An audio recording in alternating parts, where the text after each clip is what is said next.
بسم اللہ الرحمن الرحیم نحمدہ ونصلی ونسلم علی رسولہ الکریم اما بعد۔ معزز سامعین اکرام، السلام علیکم ورحمۃ اللہ وبرکاتہ۔ باب العلم انواریہ ایجوکیشنل سوسائٹی و جامعہ انواریہ حیدرآباد انڈیا کے زیر اہتمام تفسیر مظہری کا سلسلہ وار درس جاری ہے۔ بیات شیخ المشائخ حضرت مولانا سید محمد عبد القدیر حسینی چشتی بخاری المعروف نورانی پاشا رحمۃ اللہ تعالی علیہ و برائے صحت عاجلہ و کاملہ سیدہ فرحت فاطمہ المعروف سعدیہ حسینی حفظہ اللہ و رعاہ۔ گزشتہ نشست میں ہم نے تفسیر مظہری کی سورہ نساء کی آیت نمبر 30 تک سماعت کیا تھا۔ آج آیت نمبر 31 سے 31 سے ہمارے درس کا آغاز ہے۔ دعا کرتے ہیں کہ اللہ عز و جل ہمارے لیے آسانی پیدا فرمائے۔ اعوذ باللہ من الشیطان الرجیم، بسم اللہ الرحمن الرحیم۔ ان تجتنبوا كبائر ما تنهون عنه نكفر عنكم سيئاتكم وندخلكم مدخلا كريما۔ اگر تم بچتے رہو گے ان بڑے بڑے کاموں سے کہ روکا گیا ہے تمہیں جن سے، تو ہم محو کر دیں گے تمہارے اعمال نامے سے تمہاری برائیاں، یعنی مٹا دیں گے تمہارے اعمال نامے سے تمہاری برائیاں۔ لفظی ترجمہ تو یہ ہوگا نکفر عنکم سیئاتکم، ہم تم سے تمہاری برائیاں مٹا دیں گے۔ تم سے مراد مطلب تمہارے نامہ اعمال سے تمہاری برائیاں مٹا دیں گے، اور ہم داخل کریں گے تمہیں عزت کی جگہ میں۔ وندخلکم مدخلا کریما، تمہیں عزت کی جگہ میں ہم داخل کریں گے۔ اب تفسیر سماعت فرمائیں۔ حضرت علی شیر خدا رضی اللہ تعالیٰ عنہ نے فرمایا کہ کبیرہ وہ گناہ ہے، جیسے آیت میں آیا ہے کہ اگر تم بچتے رہو گے ان بڑے بڑے کاموں سے، تجتنبوا کبائر، تو کبائر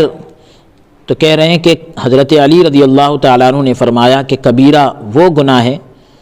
جس کے بارے میں اللہ تعالیٰ نے جہنم، غضب، لعنت اور عذاب کا فیصلہ فرمایا ہو۔ ضحاک نے بھی یہی کہا ہے، ہر وہ عمل جس پر اللہ تعالیٰ نے دنیا میں حد کی یعنی سزا لازم کی اور آخرت میں عذاب کی دھمکی دی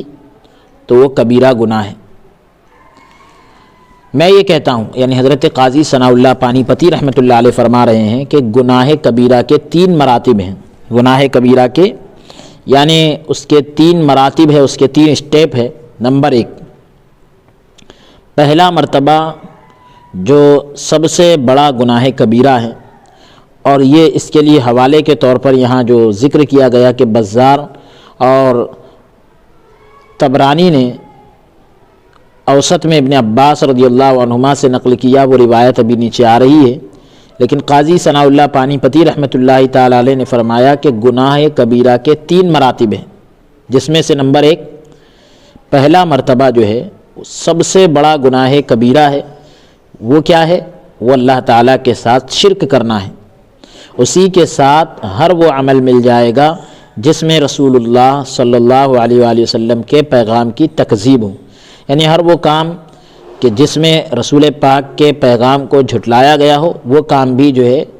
شرک کے ساتھ مل جائے گا، یعنی شرک کے برابر ہے یہ گناہ، حضور علیہ السلام کے پیغام کو جھٹلانا۔ اور یہ امر یعنی یہ معاملہ، یہ کام جو ہے دلیل قطعی سے ثابت ہو، یعنی یہ چیز جو ہے حضور علیہ السلام کا جو پیغام ہے اور اس کا یہ بندے کا جو معاملہ ہے دلیل قطعی سے ثابت ہونا، یعنی اس کے لیے ایک مضبوط اور ٹھوس دلیل چاہیے، چاہے وہ صریح تکذیب ہو یعنی وضاحت کے ساتھ اس نے جھٹلایا ہو اور اس میں تعویل کی کوئی گنجائش نہ ہو، یعنی اس کے کوئی مطلب اور یعنی ہیلا وغیرہ کر کے اس کے لیے کوئی راستہ فراہم کرنے کی یا نکالنے کی گنجائش نہ ہو، اس کو کفر کہتے ہیں۔ یا اس میں تعویل کی گنجائش ہو، یعنی یہ کہ بظاہر تو ایسا لگ رہا ہے کہ کفر ہے، لیکن اس کا اگر کوئی مجازی معنی مراد لے تو کفر نہیں ہوتا، یعنی کوئی تعویل مطلب یہ کہ وہاں کوئی گنجائش ہو تو ایسی صورت میں اس کو خواہش نفس اور بدعت کہتے ہیں، یعنی کفر نہیں کہیں گے۔ جہاں تعویل کی گنجائش نہ ہو تو اب اس کو کفر کہیں گے، اور جہاں تعویل کی گنجائش ہو یعنی اس کو کفر سے بچانے کی کوئی گنجائش ہو تو پھر اب اس کو خواہش نفس اور بدعت کہتے ہیں۔ جس طرح روافض اور خوارج اور قدریہ اور مجسمہ اور ان جیسے لوگوں کے اقوال یعنی ان کی باتیں، اسی ضمن میں حضرت علی شیر خدا رضی اللہ تعالیٰ عنہ اور حضرت عبداللہ ابن مسعود رضی اللہ تعالیٰ عنہما کا قول ہے کہ سب سے بڑا کبیرہ گناہ اللہ تعالیٰ کے ساتھ شرک کرنا اور اللہ تعالیٰ کی خفیہ یعنی پوشیدہ تدبیر سے، چھپی ہوئی تدبیر سے بے خوف ہونا، یعنی نڈر ہو جانا، بے ڈر ہو جانا،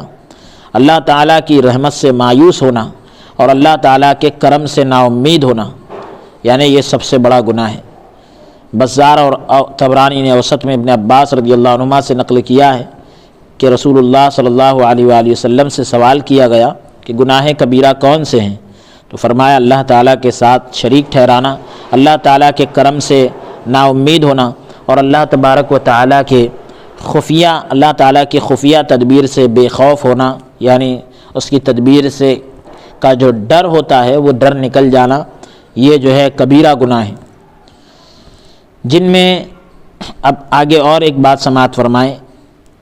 کہ میں نے کہا کہ اللہ تبارک و تعالیٰ کا فرمان ہے، یعنی قاضی ثناء اللہ پانی پتی رحمۃ اللہ علیہ فرماتے ہیں کہ فلا یأمن مکر اللہ الا القوم الخاسرون ومن یقنط من رحمت ربہ الا الضالون انہ لا ییأس من روح اللہ الا القوم الکافرون، یعنی یہ قرآن کی آیتیں دلیل کے طور پر پیش کی کہ اللہ کی رحمت سے نا امید جو ہوتے ہیں وہ گمراہ لوگ ہوتے ہیں، اور اللہ کی یعنی یہ کہنا چاہیے کہ رحمت سے نا امید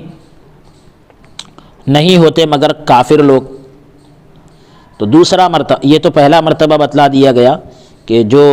پہلا مرتبہ گناہ کبیرہ کا وہ یہ ہے کہ اللہ کے ساتھ شرک کرنا۔ قاضی ثناء اللہ پانی پتی رحمۃ اللہ علیہ نے فرمایا کہ گناہ کبیرہ کے 3 مراتب ہیں، اس میں سے پہلا جو مرتبہ ہے، پہلا جو اسٹیپ ہے، سب سے بڑا گناہ کبیرہ وہ ہے اللہ کے ساتھ کسی کو شریک کرنا۔ دوسرا مرتبہ جس میں بندوں کے حقوق کا اتلاف ہوتا ہے، یعنی بندوں کے حقوق ضائع ہوتے ہیں، جس طرح جان، مال اور عزت کی پامالی، یعنی کسی کی عزت کو داغدار کرنا۔ سفیان ثوری رحمۃ اللہ علیہ نے کہا کہ گناہ کبیرہ وہ ہیں جن میں تیرے اور بندوں کے درمیان مظالم ہوں، یعنی کچھ ایسے ظلم وغیرہ ہو، کیونکہ تیرے اور اللہ تبارک و تعالیٰ کے درمیان جو کچھ ہے اس سے یہ امر بڑا ہے، یعنی اللہ اور بندے کے درمیان سے معاملہ جو ہے بڑا ہوتا ہے وہ معاملہ جو بندے اور بندے کے درمیان ہوتا ہے، کیونکہ اللہ تعالیٰ کبیر ہے جو تمام گناہوں کو بخش دیتا ہے، وہ بڑا ہے لہٰذا بڑے بڑے گناہوں کو بھی وہ بخش دیتا ہے، ہر چیز اس کے مقابلے میں حقیر ہے یعنی کمتر ہے۔ رسول اللہ صلی اللہ علیہ وآلہ وسلم نے عرض کی اے اللہ تیری مغفرت میرے گناہوں سے بڑھ کر ہے۔ اللہ تبارک و تعالیٰ کا فرمان ہے کہ میری رحمت ہر چیز کو محیط ہے یعنی گھیرے ہوئے ہے۔ تو اب حضور علیہ الصلاۃ والسلام نے یہاں پر یعنی عاجزی کا اظہار فرمایا کہ یعنی اے اللہ تیری مغفرت بہت بڑی ہے، اور اللہ تبارک و تعالیٰ کا فرمان ہے وَرَحْمَتِي وَسِعَتْ كُلَّ شَيْءٍ، یعنی میری رحمت ہر چیز کو گھیرے ہوئے۔ حضرت عائشہ رضی اللہ تعالیٰ عنہا سے مروی ہے یعنی روایت ہے کہ اللہ تبارک و تعالیٰ کے ہاں 3 دیوان ہیں، یعنی 3 دفتر ہیں۔ ایک دیوان ایسا ہے جس کی اللہ تبارک و تعالیٰ کوئی پرواہ نہیں کرتا، ایک دیوان ایسا ہے جس میں اللہ تبارک و تعالیٰ کوئی چیز بھی نہیں چھوڑتا، یعنی ہر چیز اس میں موجود ہوتی ہے۔ ایک دیوان ایسا جسے اللہ تعالیٰ نہیں بخشتا۔ اب وہ دیوان جسے اللہ تبارک و تعالیٰ نہیں بخشتا وہ شرک ہے، اور وہ دیوان جس کی اللہ تعالیٰ کوئی پرواہ نہیں کرتا وہ بندے کا اپنے اوپر ان معاملات میں ظلم ہے جو اس کے اور اس کے رب کے درمیان ہے، جیسے روزے اور نماز کا ترک یعنی روزے نماز کا چھوڑنا۔ بے شک اللہ تعالیٰ انہیں بخش دیتا ہے اور جس کے حق میں چاہتا ہے، بہت نازک جملہ ہے، جس کے حق میں چاہتا ہے اس سے درگزر کرتا ہے۔ یعنی کوئی یہ نہ سمجھے کہ نماز روزے یوں ہی معاف ہو جائیں گے، بلکہ اللہ تبارک و تعالی جس کے حق میں چاہتا ہے اس سے درگزر کرتا ہے۔ اب یعنی یہ ہے کہ بندے کو رجوع ہونا چاہیے، سچی توبہ کرنا چاہیے، یا کچھ نمازیں چھوٹ گئی ہے تو اس کی قضا ہے، روزے اگر کچھ چھوٹ گئے تو ان کی قضا ہے، پھر اب توبہ کرنا چاہیے تو اللہ معاف فرماتا ہے۔ تو ایک یہ دیوان ہو گیا جس کی اللہ کوئی پرواہ نہیں کرتا، اور وہ دیوان کے بارے میں بھی بتلا دیا گیا کہ اللہ تبارک و تعالی جسے نہیں بخشتا وہ شرک ہے، اور جسے معاف کر دیتا ہے وہ ایسے معاملات ہیں جو بندے کے اور رب کے درمیان کے ہوتے ہیں، جیسے روزے، نماز وغیرہ۔ اب وہ دیوان جس میں اللہ تعالیٰ کچھ بھی نہیں چھوڑتا، یعنی اب وہاں کوئی گنجائش نہیں، تو وہ ہے بندوں کا ایک دوسرے پر ظلم ہے، اس میں بدلہ لازمی ہے۔ یعنی اگر کسی نے کسی کو ستایا ہے تو ستائے گئے شخص کو جو ہے اس کا بدلہ دیا جائے گا۔ اسے امام احمد رحمۃ اللہ علیہ اور حاکم نے روایت کیا، یعنی ظالم سے جو ہے ظلم کا بدلہ لیا جائے گا اور اس کی یعنی تلافی کی جائے گی، اس کی نیکیاں دی جائے گی، یا پھر یہ ہے کہ مظلوم کے کچھ گناہ جو ہے ظالم کے نام اعمال میں ڈالے جائیں گے، اس کی پوری تفصیل ہے۔ طبرانی نے اسی کے مثل حضرت سلمان اور حضرت ابو ہریرہ رضی اللہ تعالیٰ عنہما کی حدیث بیان کی، بزار نے اسی کے مثل حضرت انس رضی اللہ تعالیٰ عنہ کی روایت ذکر کی۔ حضرت انس رضی اللہ تعالیٰ عنہ سے روایت ہے کہ رسول اللہ صلی اللہ علیہ وآلہ وسلم نے فرمایا کہ قیامت کے دن ایک منادی یعنی ندا کرنے والا، آواز لگانے والا عرش کے اندر سے منادی کرے گا، آواز لگائے گا، اے حضرت محمد مصطفیٰ صلی اللہ علیہ وآلہ وسلم کی امت، بے شک اللہ تعالیٰ نے تمام مومنین اور مومنات کو معاف کر دیا، تم اپنے حقوق ایک دوسرے کو بخش دو اور میری جنت میں داخل ہو جاؤ۔ اسے بغوی نے روایت کیا، معالم التنزیل جلد نمبر 2 صفحہ نمبر 53 اور 54 پر ہے یہ روایت۔ حضرت ابو بکر رضی اللہ تعالیٰ عنہ سے مروی ہے یعنی روایت ہے کہ حجۃ الوداع کے موقع پر 10ویں ذی الحجہ کو خطبے میں ارشاد فرمایا، بے شک تمہارے خون، مال اور عزتیں ایک دوسرے پر حرام کر دی گئیں، جس طرح اس دن کی اس شہر اور مہینے میں حرمت ہے۔ یعنی مطلب یہ حرمت والا دن تھا ذی الحجہ کے مہینے کی، اور حرمت والا شہر یعنی مکہ مکرمہ، مہینہ یعنی حرمت والا مہینہ ذی الحجہ۔ تو اس طریقے سے حضور علیہ السلام نے فرمایا کہ تمہارے خون اور مال اور عزتیں ایک دوسرے پر ایسے ہی حرام ہیں جس طرح آج کا یہ دن اور شہر اور مہینہ حرمت والا ہے، احترام والا ہے۔ یہ روایت صحیح بخاری کتاب المناسک جلد نمبر 1 صفحہ نمبر 234 اور 235 پر موجود ہے، متفق علیہ۔ اسے امام ترمذی رحمۃ اللہ علیہ نے روایت کیا ہے، اور عمرو بن احوص سے اسے صحیح قرار دیا۔ اسامہ بن شریک سے روایت ہے کہ رسول اللہ صلی اللہ علیہ وآلہ وسلم نے فرمایا، کسی آدمی پر کوئی حرج نہیں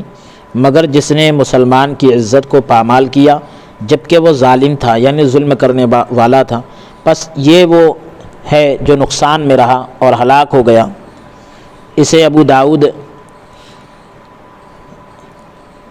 ابو داؤد نے روایت کیا ہے۔ اللہ تبارک و تعالیٰ کے فرمان، ان الذین یؤذون اللہ ورسولہ فقد احتملوا بہتانا واثما مبینا، اس میں جو ہے 2 مرتبوں کا بیان ہے۔ ایک تو یہ کہ جو کفر اور لوگوں پر ظلم ہے، تو دونوں مراتب اس میں آ گئے۔ اللہ تبارک و تعالیٰ کے اس فرمان، یا ایھا الذین آمنوا لا تأکلوا اموالکم بینکم بالباطل، اس میں اس بات کی طرف اشارہ ہے کہ بندوں کے اموال اور ان کی جانوں پر ظلم جو ہے، یعنی بندوں کے مال اور ان کی جانوں پر ظلم بہت بڑے گناہوں میں سے ہے۔ وہ احادیث جو کبیرہ گناہوں کو شمار کرنے کے بارے میں وارد ہوئی ہیں یعنی آئی، وہ عموماً یعنی عام طور پر بندوں کے حقوق اور شرک کرنے کے بارے میں ہیں۔ انہی میں سے حضرت انس اور حضرت عبداللہ بن عمر رضی اللہ عنہما کی حدیث ہے کہ رسول اللہ صلی اللہ علیہ وآلہ وسلم نے فرمایا، گناہ کبیرہ یہ ہیں اللہ تعالیٰ کے ساتھ شرک کرنا، والدین کی نافرمانی کرنا، نفس کو قتل کرنا یعنی کسی جان کو ناحق قتل کرنا، اور جھوٹی قسم۔ یہ روایت صحیح بخاری کتاب الایمان والنذور جلد نمبر 2 صفحہ نمبر 987 پر موجود ہے۔ امام بخاری رحمۃ اللہ علیہ کے یہاں حضرت عبداللہ کی روایت اور حضرت انس رضی اللہ تعالیٰ عنہ کی روایت میں یمین غموس کی جگہ جھوٹی گواہی یعنی قسم کی جگہ جھوٹی گواہی ہے، متفق علیہ، یعنی جھوٹی قسم کے بدلے انہوں نے جھوٹی گواہی کے الفاظ ذکر کیے۔ ابن مردویہ نے حضرت انس رضی اللہ تعالیٰ عنہ سے روایت کیا کہ یہ کل 7 ہیں، یعنی 7 چیزیں ہیں، اور یعنی گناہ کبیرہ جو ہے وہ 7 چیزیں ہیں، اور ان چیزوں کا اضافہ کیا، یعنی یہ چیزیں زائد ہیں: پاک دامن عورت پر تہمت لگانا، یتیم کا مال کھانا، سود کھانا، اور میدان جنگ سے فرار اختیار کرنا، یعنی پلٹ کر بھاگ جانا، پیٹ پھیر کر بھاگ جانا، تو یہ بھی گناہ کبیرہ ہے۔ کسی پاک دامن عورت پر گناہ کی تہمت لگانا، یتیم کا مال کھانا، سود کھانا، میدان جنگ سے بھاگ جانا۔ انہی میں سے ایک حضرت ابو ہریرہ رضی اللہ تعالیٰ عنہ کی حدیث ہے کہ رسول اللہ صلی اللہ علیہ وآلہ وسلم نے فرمایا 7 ہلاک کر دینے والی چیزوں سے بچو، 7 ہلاک کرنے والی چیزوں سے بچو۔ لوگوں نے کہا کہ یا رسول اللہ صلی اللہ علیہ وآلہ وسلم وہ کون سی ہیں، یعنی 7 ہلاک کرنے والی چیزیں کون سی ہیں؟ فرمایا اللہ تعالیٰ کے ساتھ شرک کرنا اور جادو، ناحق کسی انسان کو قتل کرنا، سود کھانا، یتیم کا مال کھانا، میدان جنگ سے بھاگ جانا، اور پاک دامن غافل مومن عورتوں پر جھوٹی تہمت لگانا، یعنی جن کو بیچاری عورتوں کو کچھ پتہ ہی نہیں اور وہ ایک دم اپنی مستی میں مگن ہے، پاک دامن ہے یعنی اپنے کام سے کام رکھتی ہے، اور ایسی مومن عورتوں پر تہمت لگانا یہ بھی گناہ کبیرہ ہے۔ یہ روایت صحیح بخاری کتاب الوصایا جلد نمبر 1 صفحہ نمبر 388 پر موجود ہے، متفق علیہ۔ ایک دوسری روایت میں ابن راہویہ اور دوسرے علماء نے اس چیز کا اضافہ کیا کہ والدین کی نافرمانی کرنا اور بیت اللہ شریف میں بے دینی پھیلانا، یعنی یہ بھی گناہ کبیرہ ہے۔ انہی میں سے حضرت ابن مسعود رضی اللہ تعالیٰ عنہ کی روایت ہے کہ ایک آدمی نے کہا کہ یا رسول اللہ صلی اللہ علیہ وآلہ وسلم، اللہ تعالیٰ کے یہاں سب سے بڑا گناہ کون سا ہے؟ فرمایا کہ تو کسی کو اللہ کا شریک ٹھہرائے جبکہ اس نے تمہیں پیدا کیا۔ پوچھا پھر کون سا، یعنی اس کے بعد کون سا گناہ ہے؟ فرمایا اپنی اولاد کو اس لیے قتل کر دینا کہ وہ تمہارے ساتھ کھائے گی، یعنی بھوک کی وجہ سے اولاد کو مار دینا۔ پوچھا کہ پھر کون سا، یعنی اس کے بعد کون سا گناہ بڑا ہے؟ فرمایا کہ تو اپنے پڑوسی کی بیوی سے بدکاری کرے، یعنی غلط کام کرے۔ تو اللہ تبارک و تعالیٰ نے ان کی تصدیق میں یعنی تائید میں یہ آیت نازل فرمائی، والذین لا يدعون مع اللہ الہا آخر ولا يقتلون النفس التي حرم اللہ الا بالحق ولا يزنون۔ تو یہ تو 19ویں پارے کی آیت ہے، لیکن جو روایت ہے وہ ہے صحیح بخاری کتاب التفسیر جلد نمبر 2 صفحہ نمبر 701،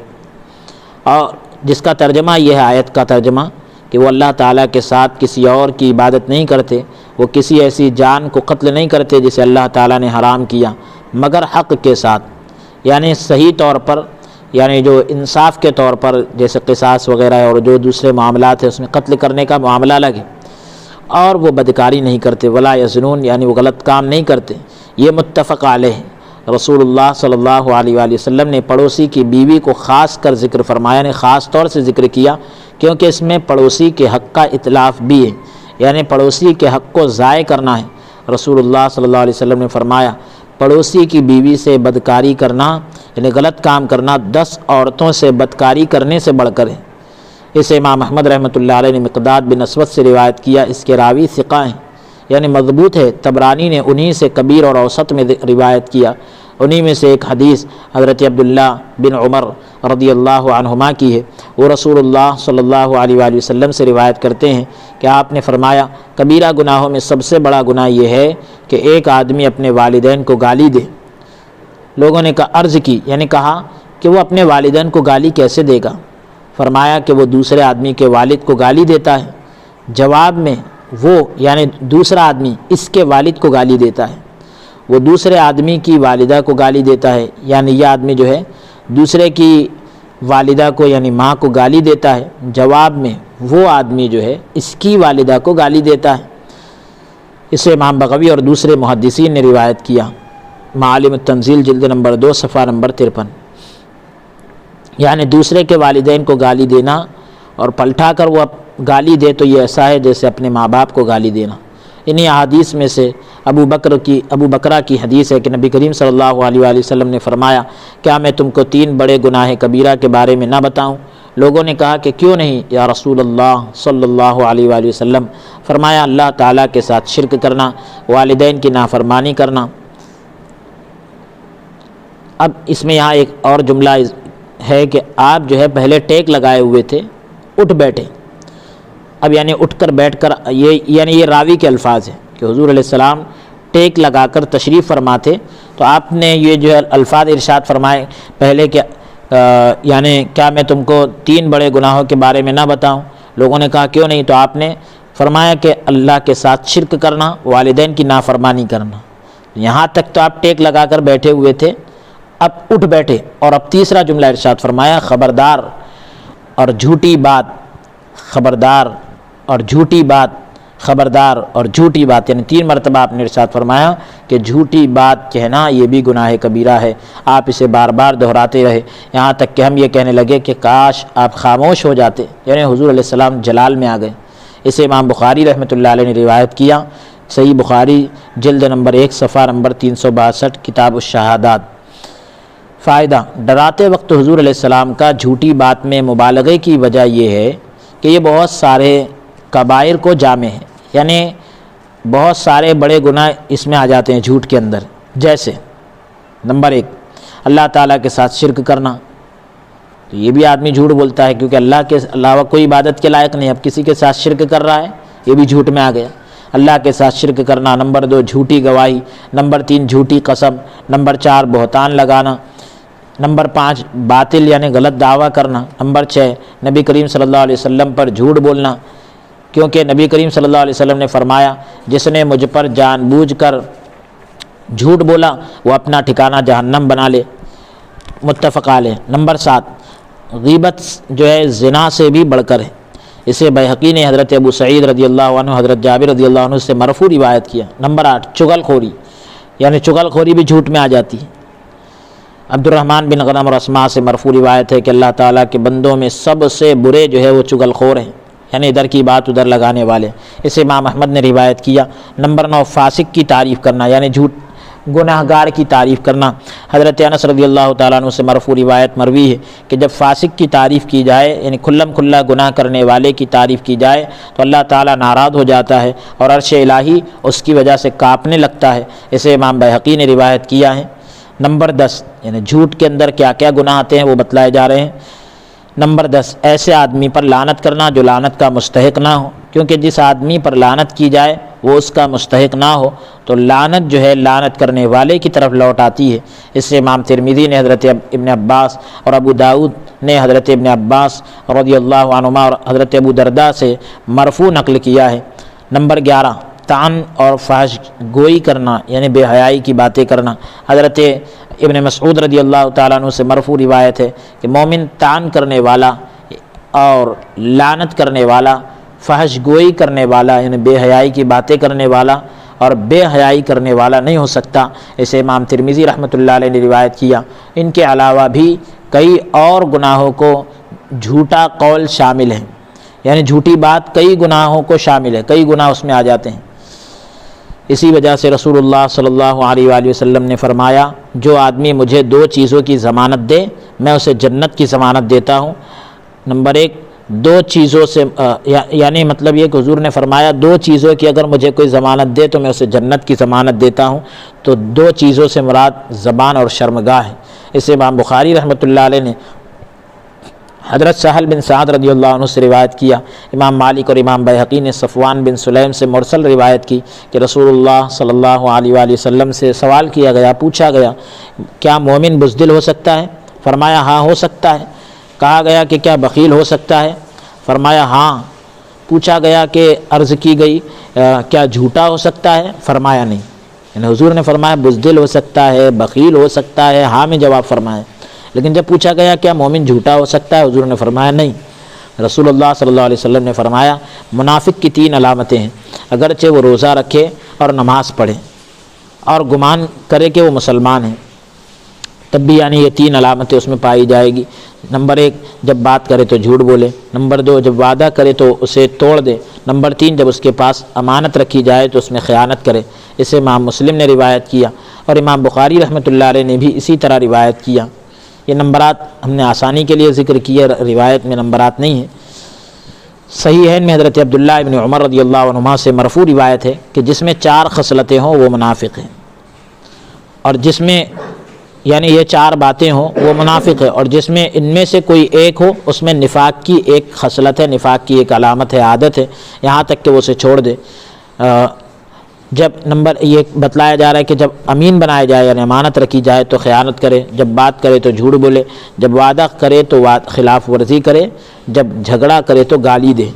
واللہ عالم۔ یہ روایت صحیح مسلم کتاب الایمان جلد نمبر 1 صفحہ نمبر 56 پر موجود ہے۔ تیسرا مرتبہ گناہ کبیرہ کے 3 مراتب جو حضرت قاضی ثناء اللہ پانی پتی رحمۃ اللہ علیہ نے ذکر کیے، تو 2 مراتب تو آپ نے سماعت کر لیے،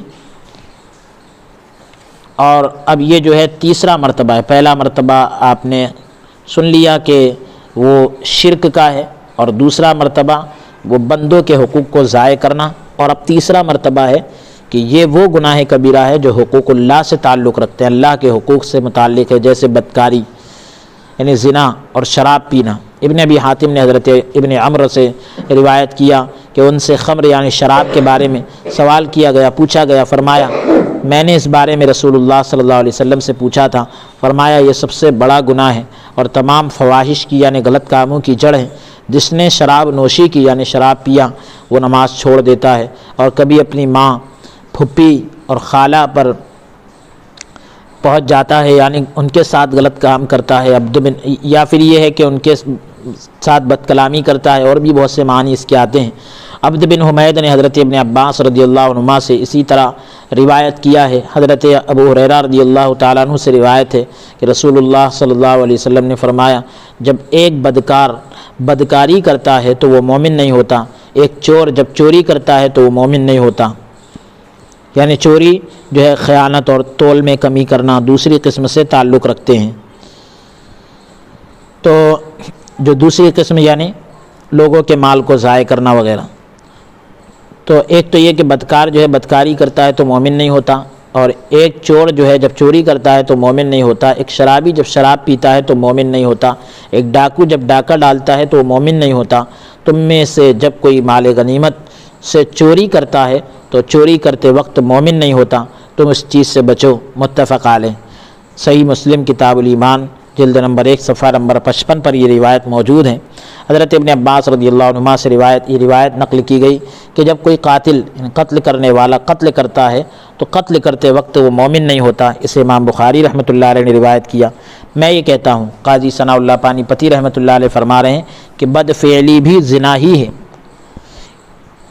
غلط کام زنا ہی ہے، بد فعلی، کیونکہ اللہ تعالیٰ نے ارشاد فرمایا اتاتون الفاحشۃ، پوری آیت ہے۔ تو اب بتلا رہے ہیں کہ ڈاکہ مارنا جو ہے چوری سے بڑھ کر ہے، کیونکہ اس میں اللہ تبارک و تعالیٰ کا فرمان ہے انما جزاء الذین یحاربون اللہ ورسولہ، کہ جو اللہ اور اس کے رسول صلی اللہ علیہ وآلہ وسلم سے محاربت کرتے ہیں یعنی ان کے سامنے آتے ہیں تو ان کا یہ بدلہ ہے۔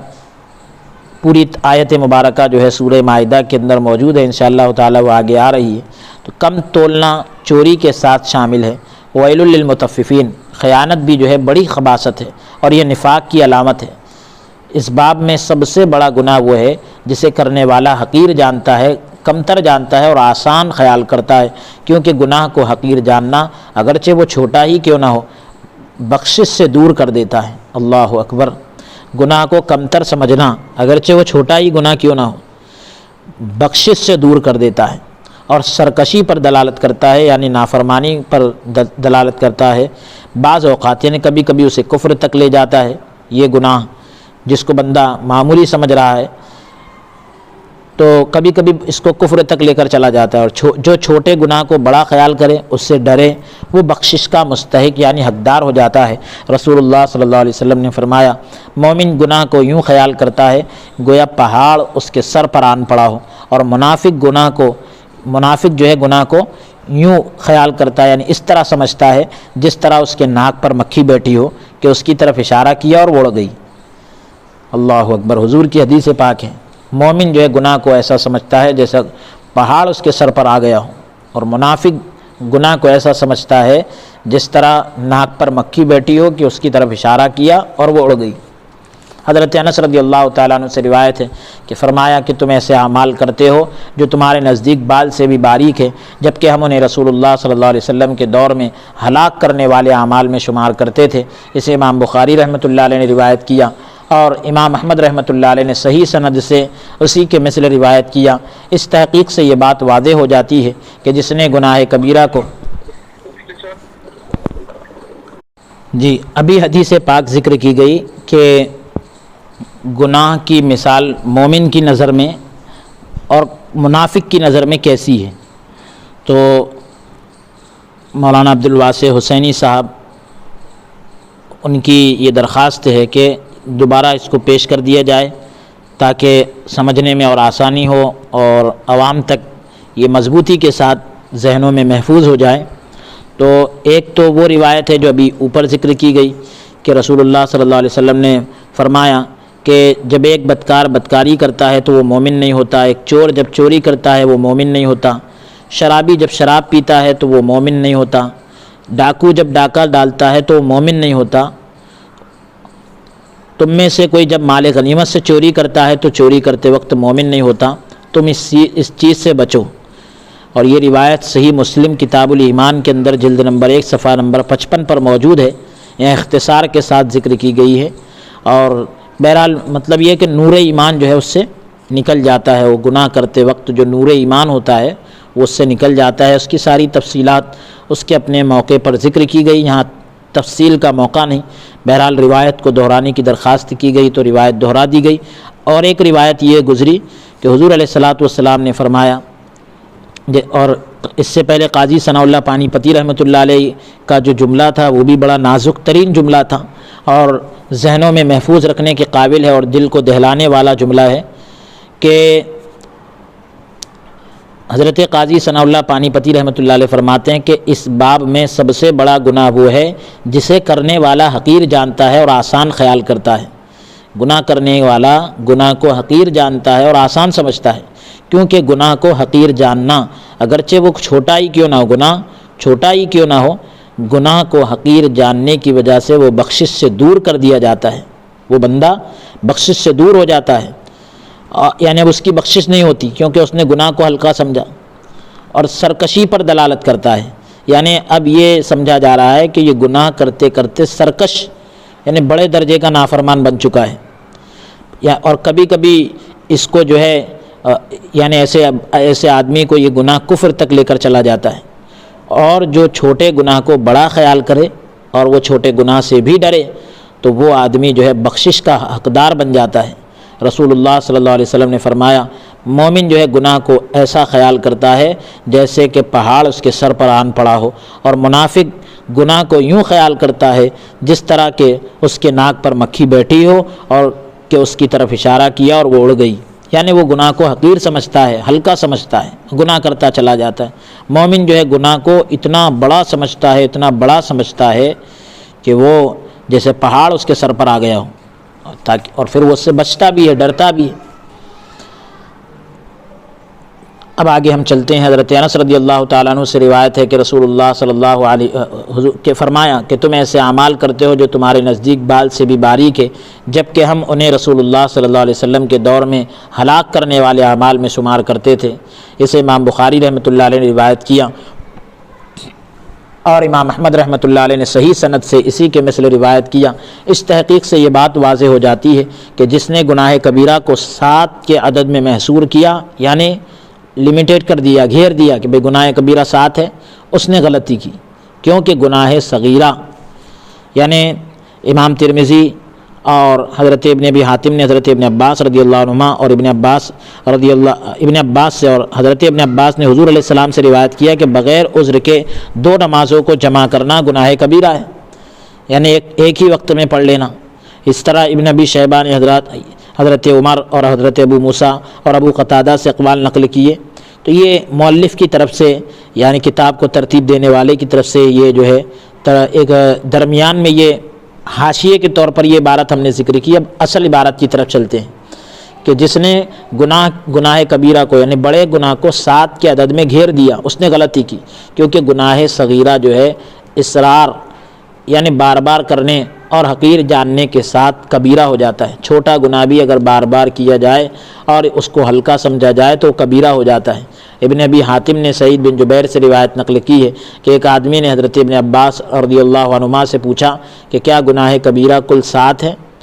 فرمایا کہ 7 کے قریب ہیں، مگر استغفار کے ساتھ یعنی بخشش طلب کرنے کے ساتھ کوئی کبیرہ نہیں، اور اصرار کی صورت میں کوئی صغیرہ نہیں. یعنی آدمی گناہ پر ڈٹا رہے تو پھر اب صغیرہ جو ہے وہ صغیرہ نہیں رہتا بلکہ کبیرہ ہو جاتا ہے.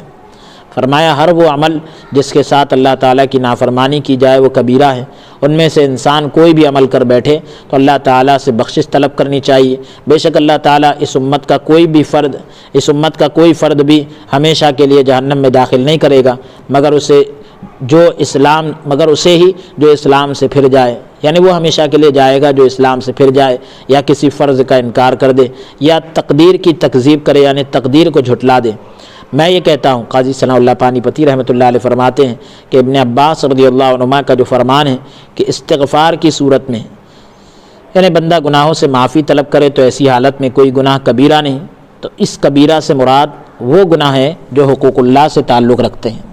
مگر جو حقوق العباد سے تعلق رکھتا ہے، جو گناہ حقوق العباد سے متعلق ہے تو اس میں مظالم کو ختم کرنا اور مظلوم یعنی ظلم کو ختم کر دینا اور مظلوم یعنی جس پر ظلم کیا گیا اس کو راضی کرنا ضروری ہے. قاضی ثناء اللہ پانی پتی رحمۃ اللہ علیہ نے اپنی رائے پیش کی. فائدہ: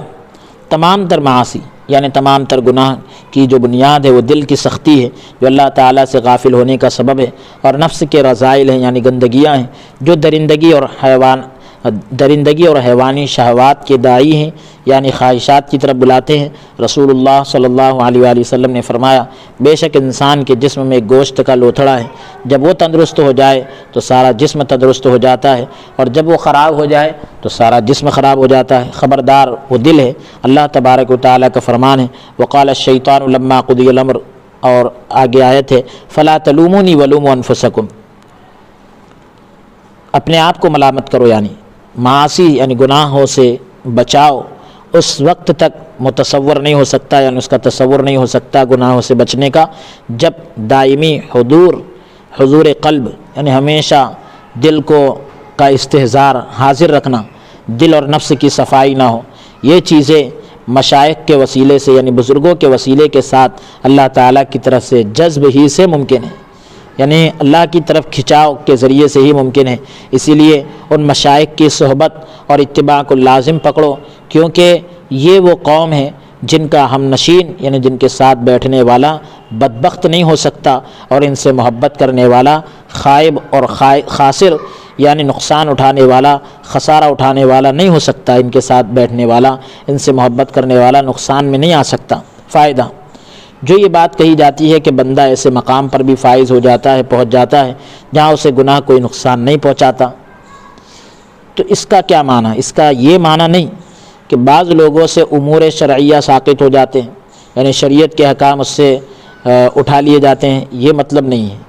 اور ان کے لیے محرمات مباح ہو جاتی ہیں یعنی حرام چیزیں ان کے لیے جائز ہو جاتی ہے، ایسا بھی نہیں ہے. کیونکہ یہ تصور کرنا کفر محض اور زندیقی ہے، یعنی صرف کفر اور بے دینی، بلکہ اس کا مفہوم یہ ہے کہ یعنی جہاں پر گناہ اس کو کوئی نقصان نہیں پہنچاتا ایسے مقام پر بندہ پہنچ جاتا ہے. تو اس کا مفہوم کیا ہے؟ اس کا مفہوم یہ ہے کہ ایک انسان کا دل اور نفس جب پاک ہو جاتے ہیں تو جب تک حضوری نصیب رہتی ہے ان سے شاذ و نادر ہی یعنی حضوری کی کیفیت، یہ جو تصوف کے ایک اصطلاح ہے حضوری، تو یعنی مطلب یہ کہ اس میں غفلت نہیں ہوتی. تو اب حضوری جو جن کو نصیب رہتی ہے ایسے لوگوں سے شاذ و نادر ہی یعنی کبھی کبھی ہی گناہ صادر ہوتے ہیں، اور جب بھی ان سے کبیرہ اور صغیرہ گناہ صادر ہوتا ہے یعنی اگر ہو جائے تو اسے عظیم یعنی بڑا خیال کرتے ہیں، شرمندگی کا اظہار کرتے ہیں اور غمگین ہوتے ہیں، گویا ان کا نفس، گھر والے اور مال اولاد سب ہلاک ہو گئے. اسی وجہ سے یہ شرمندگی، توبہ اور غمگین ہونا ان کے درجات کی بلندی اور نزول رحمت یعنی رحمت کے نازل ہونے کا سبب ہوتی ہے. یہی وہ لوگ ہیں کہ اللہ تعالیٰ جن کی برائیوں کو نیکیوں میں بدل دیتا ہے عارف رومی رحمۃ اللہ علیہ نے حضرت معاویہ رضی اللہ تعالیٰ عنہ کو صبح کی نماز کے لیے شیطان کی طرف سے جگانے کا واقعہ ذکر کیا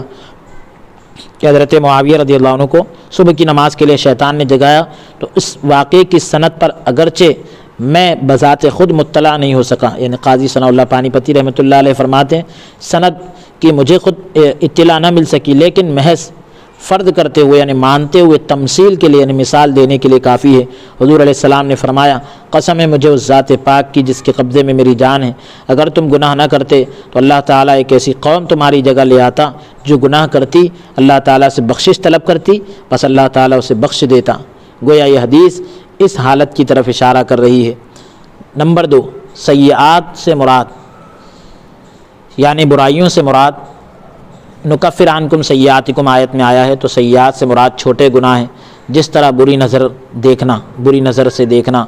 اور چھونا یعنی ٹچ کرنا، بوسہ لینا یعنی چومنا اور ان کے مشابہ یعنی اس جیسی چیزیں۔ نبی کریم صلی اللہ علیہ وآلہ وسلم نے فرمایا آنکھیں جو ہے بدکاری کرتی ہے، ہاتھ بدکاری کرتے ہیں اور پاؤں بدکاری کرتے ہیں، شرمگاہ تو ان کی تصدیق کرتی ہے یعنی تائید کرتی ہے یا تکذیب کرتی ہے یعنی جھٹلاتی ہے۔ ان تمام گناہوں کو نماز، روزہ اور اذکار یعنی ذکر و اذکار مٹا دیتے ہیں۔ یعنی جو ہاتھ پیر اور نگاہوں سے جو غلط کام ہو جاتے ہیں، بد نظری ہو جاتی ہے، تو نماز روزے سے، ذکر و اذکار سے یہ گناہ مٹ جاتے ہیں انشاءاللہ تعالی، اگر اللہ چاہے تو، کیونکہ نیکیاں جو ہے برائیوں کو ختم کر دیتی ہیں۔ حضرت ابو ہریرہ رضی اللہ عنہ سے روایت ہے کہ رسول اللہ صلی اللہ علیہ وسلم نے فرمایا 5 نمازیں ایک جمعہ یعنی، اور یہاں پر اس کا اضافہ ہے روایت میں، تو یہاں پر مطلب یہ ہے کہ درمیان میں قامہ ہے، تو اب آپ دیکھیے 5 نمازیں اور ایک جمعہ دوسرے جمعہ تک، ایک رمضان دوسرے رمضان تک، درمیان میں وقوع پذیر ہونے والے یعنی درمیان میں واقع ہونے والے گناہوں کو مٹا دیتے ہیں۔ 5 نمازوں کے بیچ میں جو گناہ ہوئے یا رمضان سے لے کر رمضان تک جو گناہ ہوئے وہ ان نیکیوں کی وجہ سے مٹ جاتے ہیں جب وہ کبیرہ گناہ سے اجتناب کرے یعنی بڑے گناہوں سے بچے رہے۔ اسے امام مسلم نے روایت کیا، صحیح مسلم جلد نمبر 1 صفحہ نمبر 122 کتاب الطہارت باب فضل الوضو کے اندر۔ نافع نے مجرد سے مدخلن پڑھا ہے، وندخلکم مدخلن کریما، تو مدخل پڑھا، مدخل پڑھا، اسی طرح حج سورہ حج میں بھی مدخلہ پڑھا ہے، جبکہ باقی قرآن باقی قاری حضرات نے متن کے مطابق پڑھا ہے یعنی مدخلہ پڑھا۔ دونوں قراتوں کی بنا پر یہ مکان کا احتمال رکھتا ہے یعنی جگہ کا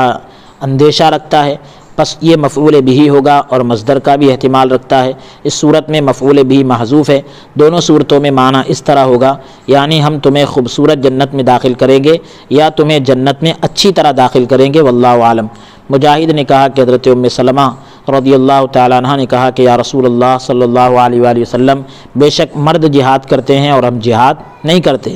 ان کے لیے وراثت میں ہم سے دگنا ہے یعنی ڈبل حصہ ہے، اگر ہم بھی مرد ہوتے ہیں تو ہم بھی اسی طرح جہاد کرتی جس طرح وہ کرتے ہیں، اور جو وہ میراث لیتے ہیں ہم اتنی ہی وراثت لیتے ہیں۔ تو یہ اللہ تبارک و تعالیٰ کی طرف سے آیت نازل ہوئی۔ اسے امام ترمذی اور حاکم نے ام سلمہ سے روایت کیا، حاکم نے اسے صحیح قرار دیا۔ آیت پاک آگے آ رہی ہے، کون سی آیت نازل ہوئی؟ وَلَا تَتَمَنَّوْا مَا فَضَّلَ اللَّهُ بِهِ بَعْضَكُمْ عَلَىٰ بَعْضٍ، یعنی آرزو نہ کرو اس چیز کی کہ بزرگی دی ہے اللہ تعالیٰ نے جس چیز کے ذریعے سے تمہارے بعض کو بعض پر۔ یہ پوری تفصیل ہے آیت کی، اور اس کا نمبر ہے آیت نمبر 32۔ انشاءاللہ تعالی ہم اس کو اگلی نشست میں پیش کریں گے۔